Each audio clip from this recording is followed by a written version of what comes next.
Hello, my name's Lisa Hoerger, and I'm the Mapping and Regulations Coordinator for the Critical Area Commission.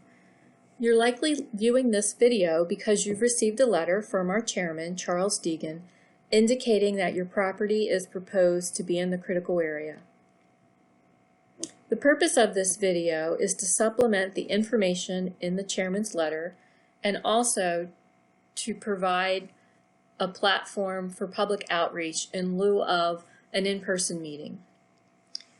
I'd also like to point out that on our website is what we call a Google form that is available for you should you have any follow-up questions or comments after you've listened to this video.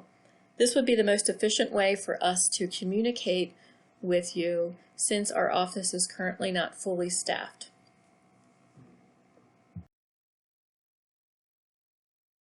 The Critical Area Program is a land use and resource-based protection program that was envisioned by former Governor Hughes in the early 1980s. In the 1970s, the Environmental Protection Agency performed a thorough study of the Chesapeake Bay, and it found that many of the bay's living resources were in severe decline, and it was due to the development that was happening on the land.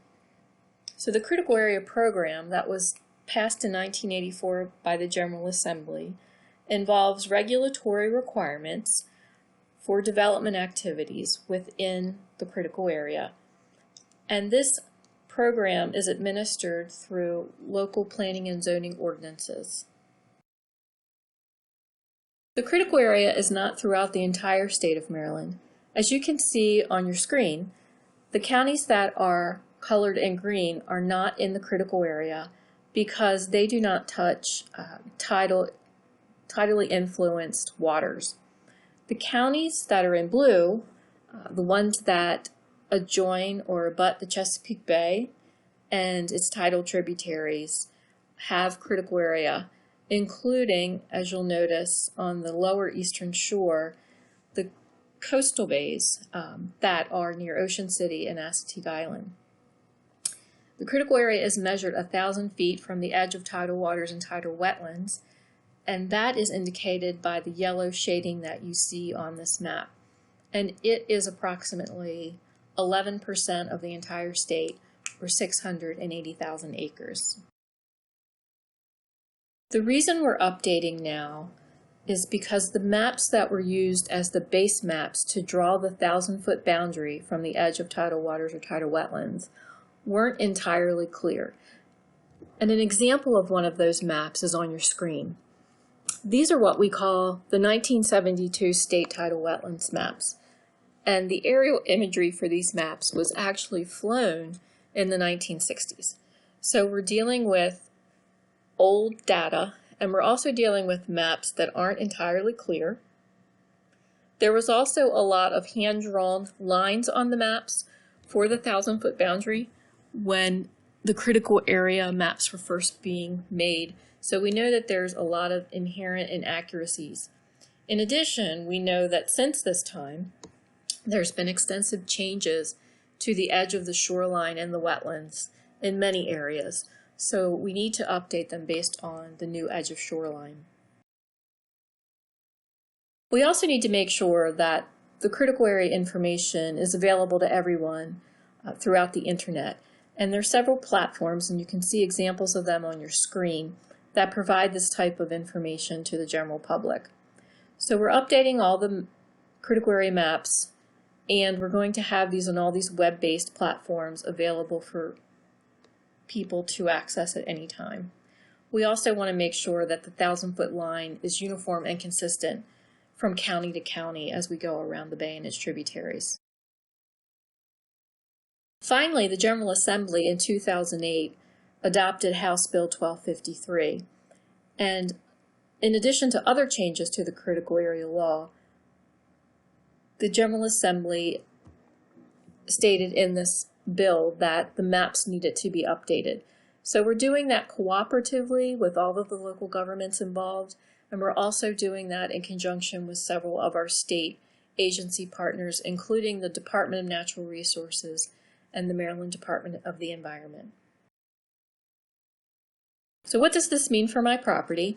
You've received a letter from the chairman, and there is an image of your property on the back of your letter. It outlines your property so you can see where it's located. It should show the extent of the proposed 1,000-foot boundary on your property, and it also will include a color, and that color is indicative of what we call a critical area designation, and that's what will instruct a local government as to what regulations would apply on that particular property. And I'll talk about those now. So in the critical area, there are 3 designations, and in most counties, these designations act as an overlay zone, which means you have an underlying zone, which in many cases could be a residential type zoning or commercial type zoning or industrial. And then if you're in the 1,000-foot critical area, there's an overlay, which would be one of these 3 categories. The intensely developed areas, as you can see on the top of the screen, are areas that include cities or highly developed land uses, whether they be industrial or commercial or highly populated areas. There's not a lot of natural habitat, and those are the types of land areas that are mapped as intensely developed. If your letter included the color red over top of your property, that indicated the critical area designation is proposed as an intensely developed area.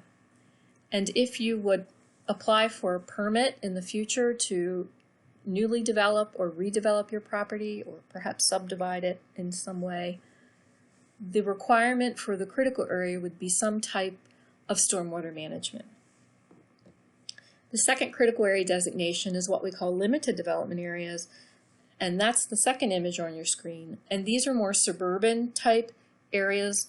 They have more natural habitat occurring with some type of development activities. And if your letter was yellow, that indicates that it is proposed to be a limited development area. So if you would apply for a building permit in the future, that would require certain types of restrictions on how much lot coverage would be allowed on the property, and there would also be clearing limitations. The final category is resource conservation areas. So the last image on your screen is an example of what they typically would look like, and these include agricultural, open fields, wetlands, forest, very low density residential. If your letter has a green shading on it, that would indicate the designation is proposed to be a resource conservation area. And resource conservation area requirements are the same as limited development areas. It does have an additional requirement of a minimum of 1 dwelling unit per 20 acre density, and there are some limitations on certain types of uses beyond a residential use. Probably the most common question that we get is whether the existing structures that I have on my property today can remain in place. And the answer to that is absolutely yes. The only issue that would be presented to you in the future is if you're going to propose, as I had stated earlier, any future development activities or redevelopment activities on your site. So at that point, when you would apply for a building permit, then the county or the town would review your property for the additional critical area requirements that I briefly outlined before. So I want to thank you for listening to this portion of the presentation. At this time, I'm going to turn it over to my colleague Ryan Mello, who's going to describe to you how the maps were actually made. Hello, my name is Ryan Mello, and I am the project manager for the Critical Area Remapping Update. I work at the ESRGC, which stands for the Eastern Shore Regional GIS Cooperative, and we're an entity of Salisbury University. We're a group of GIS and programming professionals that work with local, state, and federal governments, along with private and nonprofit partnerships. As I said, my project is the Critical Area Remapping Update. As Lisa said, it was last done in the early 70s, and so we wanted to update that and create a digital project for that. The first step in this was to do a pilot project. We chose Baltimore County and Talbot County as our pilot counties because between the two we would have the rural aspect and the urban aspect that would kind of help map the rest of the state, considering we needed to map all of the title counties of Maryland. Once we completed the pilot for Talbot and Baltimore, we went through the counties and organized the data that we would need. We would need imagery, LiDAR, contours, and we also would need the original 72 wetland maps, which I will talk about in a second. As we move through, we would digitize the shoreline, the tidal wetlands, and then from that, we would draw the 1,000-foot boundary, which would become the proposed critical area.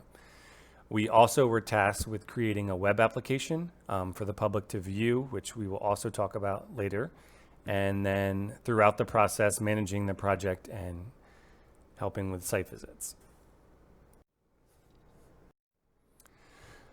The first step in the project, for each county that we do, we map the shoreline first. So the shoreline, as you can see on the right side here, is the blue line. We map this as the edge of open water. So we use true color imagery for this. True color imagery that you see is basically just what you see on the ground. There's been no changes to it. There's no modifications. We take into account tide because the way that this imagery is flown, sometimes part of a county may be at high tide, and by the time it gets to another part of the county, that part is at low tide. So we do take that into consideration and kind of average out where the tide is. We also take into account tree shadow. So you may see in this imagery that there are trees sticking out over the water. We know that the water goes under those trees based on the shadow, so we can kind of keep the line through there. So it kind of looks like it's cutting the trees, whereas it's actually going under the trees. We also take into account the width of a channel, usually around 10 feet when we have a channel like this. When you get to around 10 feet, the lines start snapping together, and they also are pretty narrow. So that's kind of where our cutoff is for this project, to not go past that for the edge of open water. Once we have the entire county done shoreline, we go back and we map the wetlands. So on the right image, you have the yellow line, which we will use as the edge of proposed tidal wetlands. We take into account vegetation patterns. So as you can see with this imagery, it is kind of red and gray. That is color infrared. So color infrared imagery takes vegetation and brings out the vegetation that we need for the tidal mapping. So areas that have green grass, green trees, that shows up kind of as a pink or a red, these here. But tidal vegetation is like a beige gray. So even without knowing the yellow line or the blue line, it's a pretty good indicator that a wetland is here just based on the color of the vegetation that you see here. So we take that into account. We compare it to the true color imagery that we used for the shoreline. And then the most important step that we do, or one of the most important steps, is to compare it to the original 72 wetland maps. We have scanned these maps in, so that's why you have kind of some overlap issues. You have some darker ones, some lighter ones.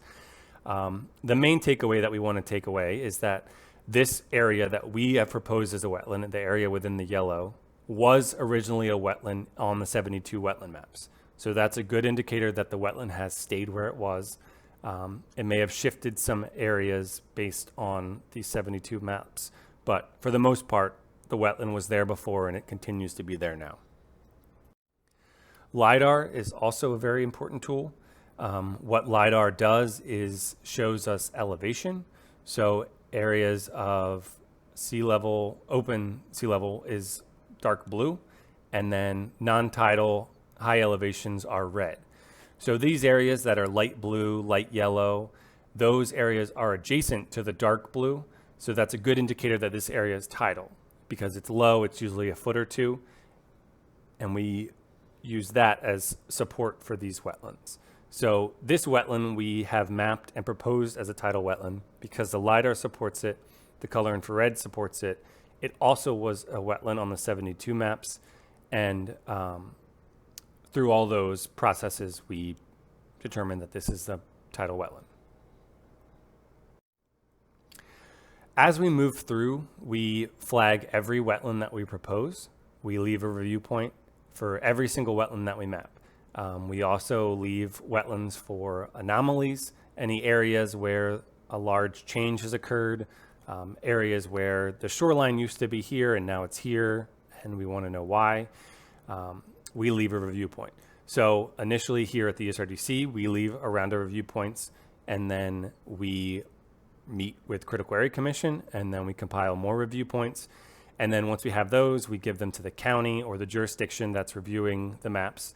They review the shoreline and the wetlands. They provide review points. And then we do a group review where we're all on a web call, and we go through those review points one by one and narrow them down.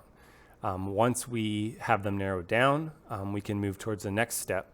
But the group reviews are important because a lot of times the counties will have permits or other aerials that we may not have access to, and that help us solve why the wetland may have changed shape or why we have mapped it tidal when it actually should be mapped as something else. So we also throughout the process have multiple rounds of review. So these shoreline and wetland lines have been looked at multiple times by, like I said, myself, state staff, county staff, town staff. So it's a very review intensive process to get through these review points. Once we have the review points kind of narrowed down, the ones that we kind of don't have an answer for, or there's data that may be uncertain. So LiDAR shows that it's very low, but this area was not low before.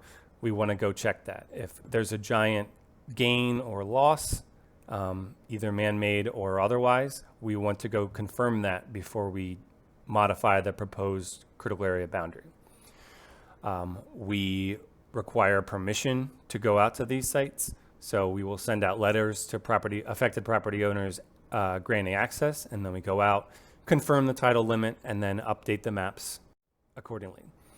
Once we have all of the tidal wetlands and tidal shorelines mapped correctly as we have them, and after all our reviews are finished, we then create the proposed boundary.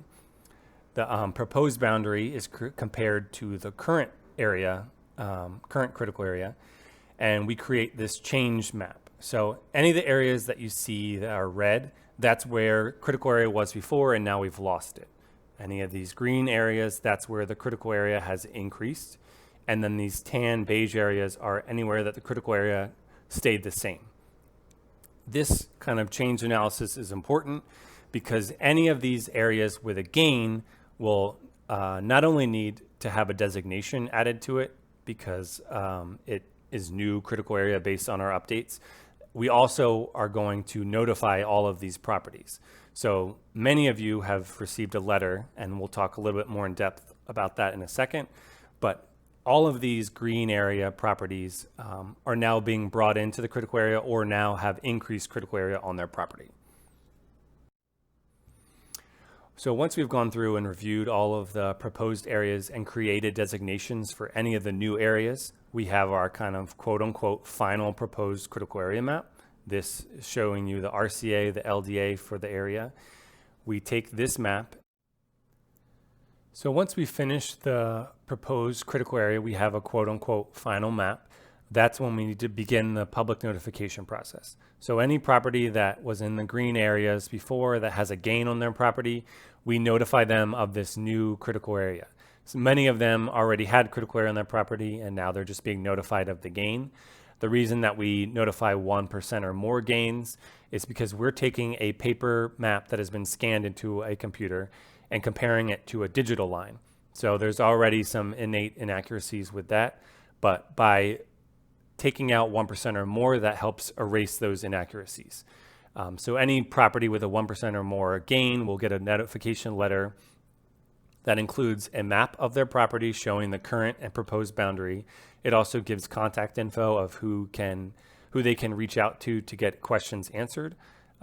Usually that's with their local jurisdiction and the Critical Area Commission. You'll also get a link to a web map, which I will talk about in a second. And then provide its information for the public information meeting or the video that you are now currently watching. The easiest way to find the public map, because you obviously cannot click the link in my presentation or click the link on your letter, is to just search critical area, and that will take you to the critical area homepage that you see here. If you click on the mapping tab, which I have circled in red, that will bring you to the mapping update project. It'll give you kind of some background information, notify you of upcoming public information meetings, and then if you select interactive mapping tool or this same link down here, map viewer, that will take you to our web map. Once you get to the web map, you will select the county that you're in. Select the county, and then you can also search by address, account number, map number, and that will drag you to your actual property. Once your property is pulled up, it will let you know the account number, the map number, the parcel number. It also will let you know how much of your property is actually in the critical area. It will also give you information on the designation that you have, either LDA or IDA for this northeast town. And over here, you'll find the tab, the legend, and that can show you each designation. You also can click on the information that will tell you more about what those legends, what those designations mean. In addition, you can click the email button over here. That email will pop up and it will send you your exact site. And if you click on the print, it will also print a map of what you're looking at. So if you have any questions, you can find everyone's email addresses below. And thank you.